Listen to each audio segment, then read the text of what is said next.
tugas kelompok lagi. Deadline-nya kapan sih? Nih, 2 hari lagi.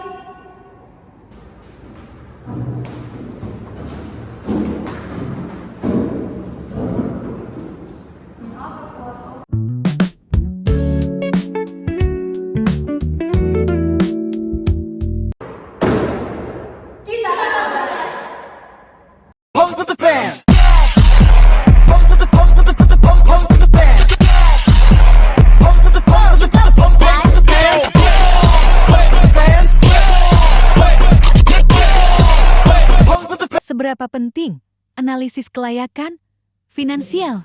Pentingnya analisis kelayakan finansial.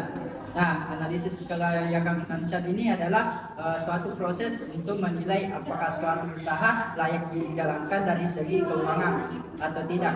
Jadi, analisis ini sangat penting karena membantu pelaku usaha mengetahui kondisi keuangan usaha sebelum mengambil keputusan untuk memulai atau mengembangkan bisnis. Pertama, analisis kelayakan finansial membantu mengetahui potensi keuntungan yang dapat diperoleh. Jadi, dengan menghitung biaya yang diperlukan dan memperkirakan pendapatan yang akan diterima, maka pelaku usaha tersebut dapat melihat apakah usaha tersebut mampu menghasilkan laba atau justru berisiko mengalami kerugian. Kedua, analisis ini berfungsi untuk mengurangi risiko kerugian.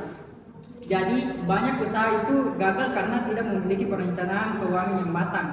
Nah, melalui analisis finansial ini, berbagai risiko seperti kekurangan modal, tingginya biaya operasional, atau rendahnya tingkat penjualan dapat diprediksi sejak awal, sehingga dapat dicari solusi yang tepat. Ketiga, analisis kelayakan finansial. Nah, analisis ini membantu menentukan kebutuhan modal usaha. Sebelum usaha dijalankan, pemilik bisnis ini harus mengetahui berapa banyak dana yang diperlukan untuk membeli peralatan, bahan baku, biaya promosi, serta biaya operasional lainnya. Nah, dengan mengetahui kebutuhan modal secara jelas, maka pelaku usaha tersebut dapat mempersiapkan sumber pendanaan yang sesuai. Keempat, analisis finansial menjadi dasar dalam pengambilan keputusan bisnis. Nah, hasil analisis dapat digunakan untuk menentukan apakah usaha layak dijalankan, perlu diperbaiki, atau bahkan tidak layak untuk dilanjutkan. Maka keputusan yang didasarkan pada data keuangan tentu lebih akurat dibandingkan keputusan yang hanya berdasarkan perkiraan. Jadi, selain itu, analisis kelayakan finansial juga membantu menentukan bagaimana harga produk atau jasa yang tepat, harga yang ditetapkan harus mampu menutupi seluruh biaya yang dikeluarkan sekaligus memberikan keuntungan bagi perusahaan. Jadi, dengan demikian, usaha dapat berjalan secara berkelanjutan. Bagi perusahaan yang membutuhkan investor atau pinjaman dari lembaga keuangan, analisis kelayakan finansial juga sangat penting. Investor itu biasanya akan melihat bagaimana prospek keuntungan dan kondisi keuangan usaha sebelum memberikan modal. Oleh karena itu, analisis yang baik dapat meningkatkan kepercayaan investor terhadap bisnis yang dijalankan. Intinya bahwa analisis kelayakan finansial ini merupakan suatu langkah penting dalam perencanaan usaha. Analisis ini membantu mengetahui potensi keuntungan, mengurangi risiko kerugian, menentukan kebutuhan modal, mendukung pengambilan keputusan, serta bagaimana meningkatkan kepercayaan investor. Dengan melakukan analisis kelayakan finansial yang baik, maka peluang keberhasilan suatu usaha akan menjadi lebih besar. Mengapa jenis biaya dalam komunikasi sangat penting? Dalam menjalankan sebuah usaha, termasuk usaha di bidang komunikasi seperti jasa, komunikasi, digital marketing, dan konten kreator, hingga pengelolaan media sosial. Kita harus mengetahui berapa biaya yang harus dikeluarkan. Hal ini penting agar usaha tidak mengalami kerugian dan keuntungan dapat dihitung dengan tepat. Secara umum, biaya usaha dibagi menjadi dua, yaitu biaya tetap dan biaya variabel. Biaya tetap adalah biaya yang jumlahnya tidak berubah dan harus tetap dibayar, walaupun usaha sedang ramai ataupun tidak ada pelanggan sama sekali.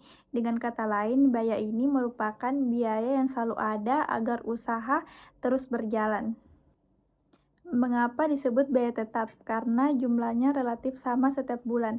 Misalnya sewa kantor 1.500.000 per bulan, mau ada 1 pelanggan atau 20 pelanggan, biaya sewanya tetap 1.500.000 per bulan. Ciri-ciri biaya tetap, jumlahnya tidak berubah setiap periode. Jumlah dipengaruhi oleh banyaknya atau sedikitnya produk. Tetap harus dibayar walaupun usaha tidak menghasilkan pendapatan. Digunakan untuk menjaga kelangsungan operasional usaha. Contohnya biaya tetap dalam komunikasi sewa kantor atau studio. Kayak fotografer dan foto studio dengan biaya 1.500.000 per bulan. Jika bulan ini ada 20 pelanggan, sewanya tetap 1.500.000 per bulan. Jika tidak ada pelanggan sama sekali, sewanya juga tetap 1.500.000. Artinya biaya ini tetap tidak berubah. Beda dengan biaya variabel.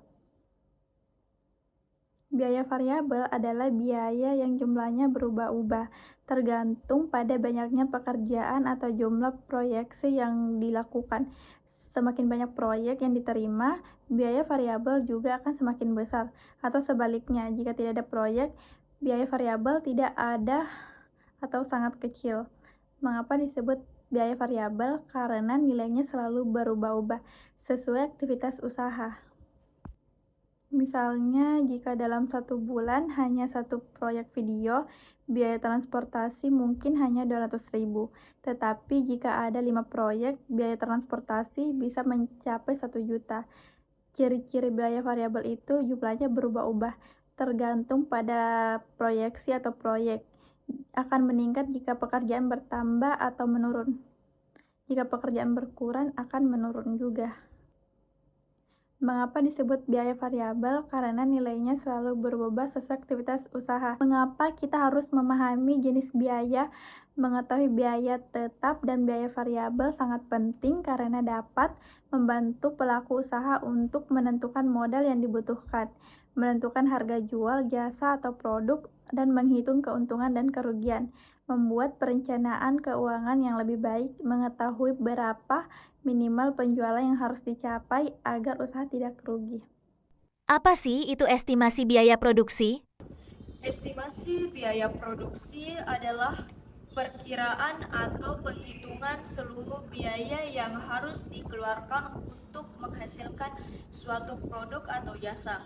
Estimasi ini dilakukan sebelum pekerjaan dimulai agar pelaku usaha mengetahui berapa modal yang dibutuhkan dan dapat merencanakan penggunaan dana dengan baik. Tanpa adanya estimasi biaya produksi, sebuah usaha beresiko mengalami kerugian karena pengeluaran yang tidak terkontrol atau harga jual yang diterapkan terlalu rendah. Dalam dunia usaha komunikasi seperti jasa desain grafis, fotografi, videografi, konten kreator, pembuatan iklan maupun digital marketing, estimasi biaya produksi memiliki peran yang sangat penting. Setiap proyek membutuhkan berbagai macam biaya, baik yang terlihat maupun yang sering kali tidak disadari. Oleh karena itu, sebuah biaya harus dihitung secara rinci agar tidak ada pengeluaran yang terlewatkan. Tujuan utama estimasi biaya produksi adalah untuk mengetahui total modal yang diperlukan dalam pengerjaan suatu proyek. Selain itu, estimasi ini menjadi dasar dalam menentukan harga jual yang sesuai, sehingga usaha dapat memperoleh keuntungan dengan melakukan perhitungan yang tepat. Pelaku usaha dapat membuat keputusan yang baik, seperti menentukan apakah sebuah proyek layak diterima atau tidak. Dalam melakukan estimasi biaya produksi, terdapat beberapa komponen yang perlu diperhatikan. Yang pertama ada biaya bahan atau peralatan, misalnya sewa kamera, laptop, mikrofon, lampu, atau software editing. Kemudian yang kedua yaitu biaya tenaga kerja, yaitu honor editor, fotografer, videografer, desainer, atau anggota tim lainnya yang terlibat dalam proyek. Yang ketiga, biaya operasional seperti transportasi, konsumsi, internet, listrik, dan biaya komunikasi. Keempat, biaya tambahan atau biaya tak terduga, misalnya kerusakan alat, perubahan konsep dari klien, atau kebutuhan perlengkapan yang muncul di tengah proses produksi. Menyediakan cadangan dana untuk biaya yang tak terduga akan membuat usaha lebih siap menghadapi perubahan. Sebagai contoh, sebuah tim mendapatkan proyek pembuatan video promosi untuk sebuah UMKM. Sebelum memulai pekerjaan, mereka menghitung seluruh biaya yang diperlukan. Sewa kamera membutuhkan biaya 500.000, honor editor 400.000, transportasi 200.000, dan konsumen 100.000. Jika dijumlahkan, maka total biaya produksinya 1.200.000. Setelah mengetahui total biaya tersebut, tim kemudian menentukan harga jasa kepada klien sebesar 1.800.000. Dengan demikian, keuntungan yang diperolehnya yaitu 1.800.000 dikurang 1.200.000 sama dengan 600.000. Keuntungan ini nantinya dapat digunakan sebagai pendapatan usaha, pengembangan peralatan, atau sebagai modal untuk proyek berikutnya. Namun apabila tim hanya menjual jasa tersebut dengan harga 1 juta, maka mereka akan mengalami kerugian sebesar 200.000 karena harga jual lebih rendah dibanding biaya produksi. Contoh ini menunjukkan bahwa menentukan harga tanpa menghitung biaya produksi dapat merugikan usaha. Selain untuk menentukan keuntungan, estimasi biaya produksi juga membantu pelaku usaha dalam menyusun anggaran dalam mengendalikan pengeluaran. Dengan adanya perencanaan yang jelas, setiap biaya dapat dipantau sehingga penggunaan dana menjadi lebih efisien. Hal ini juga meningkatkan profesionalisme ketika memberikan penawaran pada klien karena harga yang diberikan didasarkan pada perhitungan yang realistis. Dari penjelasan tersebut dapat disimpulkan bahwa estimasi biaya produksi merupakan langkah penting sebuah yang menjalankan usaha atau proyek. Dengan menghitung seluruh biaya secara rinci, pelaku usaha dapat mengetahui kebutuhan modal, menentukan harga jual yang tepat, memperkirakan keuntungan, serta meminimalkan kerugian. Oleh karena itu, setiap usaha di bidang komunikasi sebaiknya selalu membuat estimasi biaya produksi sebelum memulai pekerjaan agar pekerjaan dapat berjalan dengan baik dan berkelanjutan. Apa contoh perhitungan? Break even, poin BEP. Contoh perhitungan break-even point atau BEP. Break-even point atau BEP yaitu titik impas, adalah kondisi ketika total pendapatan sama dengan total biaya yang dikeluarkan. Pada titik ini, usaha tidak mengalami keuntungan atau kerugian. BEP itu sangat penting karena membantu pemilik usaha untuk mengetahui berapa banyak produk atau jasa yang harus dibayar agar modal atau biaya operasional bisa tertutupi. Contohnya, misalnya seseorang membuka jasa desain grafis dengan data sebagai berikut. Biaya tetap per proyek sama dengan 2 juta rupiah. Harga jasa desain grafis per proyek sama dengan 100.000 rupiah. Biaya variabel per proyek sama dengan 40.000 rupiah. Sebelum itu, biaya tetap ini adalah biaya yang harus dibayar setiap bulan meskipun tidak ada penjualan sama sekali. Misalnya sewa tempat, listrik, internet, atau lainnya. Sedangkan biaya variabel adalah biaya yang sering muncul setiap kali menghasilkan produk atau jasa. Langkah pertama, menghitung selisih antara harga jual dan biaya variabel, yaitu 100.000 dikurang 40.000 sama dengan 60.000. Jadi setiap satu proyek desain memberikan kontribusi sebesar 60.000 untuk menutupi biaya tetap. Selanjutnya biaya tetap dibagi dengan kontribusi per unit, yaitu 2 juta dikurang 60.000 sama dengan 33,3. Karena tidak bisa menjual 0,3 proyek, maka hasilnya kita bulatkan menjadi 34 proyek. Jadi usaha tersebut harus mendapatkan 34 proyek setiap bulannya agar bisa mencapai titik impas atau BEP. Interpretasinya adalah jika usaha menjual di bawah 34 proyek, maka usaha tersebut belum untung karena biaya belum tertutupi. Kedua, jika usaha menjual 34 proyek, maka usaha tersebut mencapai titik impas, yaitu tidak untung dan tidak rugi. Ketiga, jika usaha menjual lebih dari 34 proyek, misalnya 50 proyek, usaha tersebut bisa mendapatkan keuntungan. Misalnya ini, usaha menjual setiap bulannya berhasil menjual 10 proyek desain, maka pendapatan 50 kali 100.000 sama dengan 5 juta rupiah. Biaya variabel 50 kali 40.000 sama dengan 2 juta. Total biaya 2 juta ditambah 2 juta sama dengan 4 juta. Keuntungan 5 juta dikurang 4 juta sama dengan 1 juta.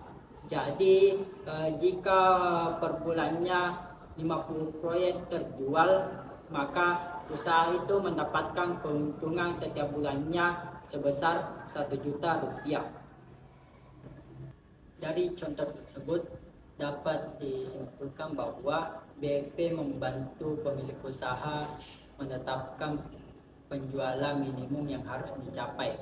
Dengan mengetahui BEP, pelaku usaha dapat membuat perencanaan yang lebih baik, menetapkan target yang realistis, dan mengurangi risiko kerugian. Pernah tidak kalian berpikir, sebuah usaha harus menjual berapa banyak produk atau jasa agar modal yang dikeluarkan bisa kembali? Nah, untuk menjawab pertanyaan tersebut, kita bisa menggunakan konsep break-even point. Bagaimana contoh perhitungan BEP?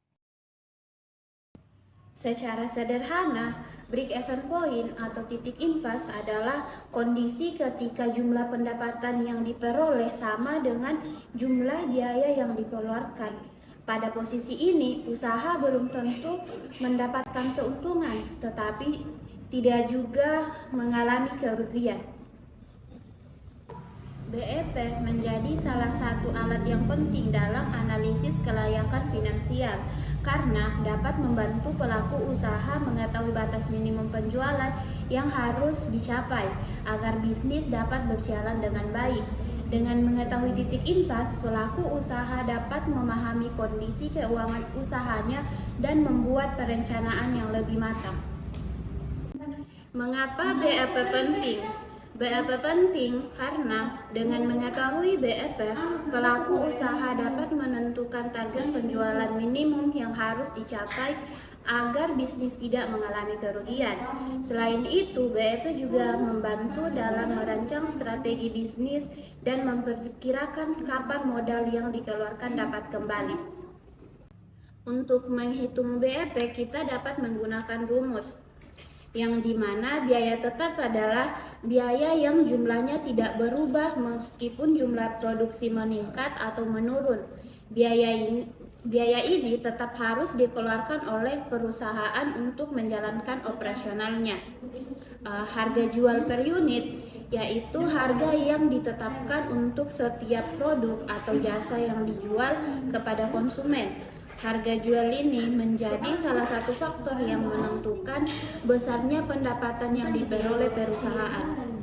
Biaya variabel per unit yaitu biaya yang berubah sesuai dengan jumlah produk atau jasa yang dihasilkan. Semakin banyak produk yang diproduksi atau jasa yang diberikan, maka semakin besar pula biaya variabel yang harus dikeluarkan. Nah, dari rumus tersebut dapat diketahui bahwa hasil dari perhitungan BEP menunjukkan jumlah minimal produk atau jasa yang harus terjual agar seluruh biaya yang dikeluarkan dapat ditutupi. Jika penjualan masih berada di bawah angka BEP, maka usaha belum mencapai titik impas. Begitupun sebaliknya. Jika penjualan sudah melebihi angka BEP, maka usaha mulai menghasilkan keuntungan. Selain membantu menentukan target penjualan, BEP juga memiliki beberapa manfaat lainnya. Yang pertama, membantu pelaku usaha mengetahui kapan modal yang dikeluarkan dapat kembali. Yang kedua, membantu dalam menyusun strategi bisnis yang lebih efektif. Dan yang ketiga, membantu dalam proses pengambilan keputusan yang berkaitan dengan harga jual, biaya operasional, maupun pengembangan usaha. Dengan adanya perhitungan BEP, pelaku usaha dapat mengurangi resiko kerugian karena setiap keputusan yang diambil didasarkan pada perhitungan yang lebih jelas dan terukur. Hal ini penting terutama dalam menghadapi persaingan bisnis yang semakin ketat. Jadi dapat disimpulkan bahwa break-even point merupakan alat analisis yang sangat penting dalam kelayakan finansial usaha. Nah, melalui BEP, pelaku usaha dapat mengetahui batas minimal penjualan, memperkirakan waktu pengembalian modal, serta menyusun strategi bisnis yang lebih efektif. Dengan memahami konsep break-even point, sebuah usaha dapat dijalankan secara lebih terencana, efisien, dan memiliki peluang yang lebih besar untuk mencapai keuntungan. Apa sih proyeksi keuntungan itu? Proyeksi keuntungan adalah perkiraan laba atau keuntungan yang akan diperoleh suatu usaha dalam periode tertentu, misalnya per bulan, per tahun. Proyeksi ini dibuat untuk membantu pelaku usaha mengetahui potensi pendapatan yang bisa diperoleh setelah dikurangi berbagai biaya operasional yang dikeluarkan. Nah, dalam dunia bisnis, proyeksi keuntungan memiliki peran yang sangat penting. Sebelum menjalankan atau mengembangkan suatu usaha, tentunya seorang pelaku bisnis perlu mengetahui apakah usaha tersebut berpotensi memberikan keuntungan atau justru mengalami kerugian. Oleh karena itu, proyeksi keuntungan menjadi salah satu alat yang digunakan untuk mengambil proses pengambilan keputusan. Secara sederhana, keuntungan diperoleh dari selisih antara pendapatan dan total biaya yang dikeluarkan. Semakin besar pendapatan dibandingkan biaya, maka semakin besar pula keuntungan yang diperoleh. Begitupun sebaliknya, jika biaya yang dikeluarkan lebih besar daripada pendapatan, maka usaha tersebut akan mengalami kerugian.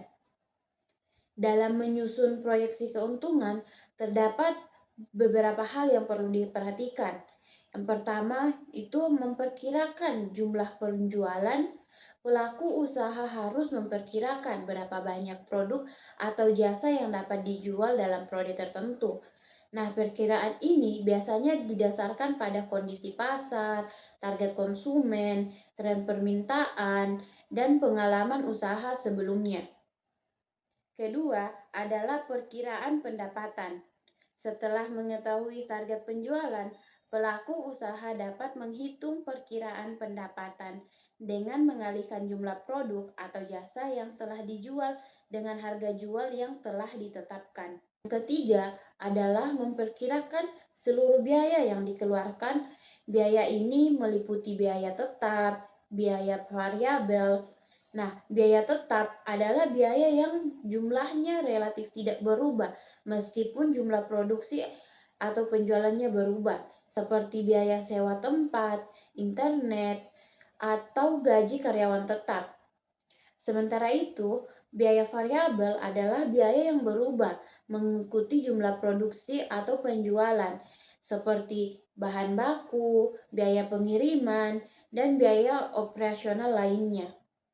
Setelah seluruh komponen tersebut diketahui, maka pelaku usaha dapat menghitung perkiraan keuntungan dengan menggunakan rumus keuntungan sama dengan pendapatan dikurang total biaya.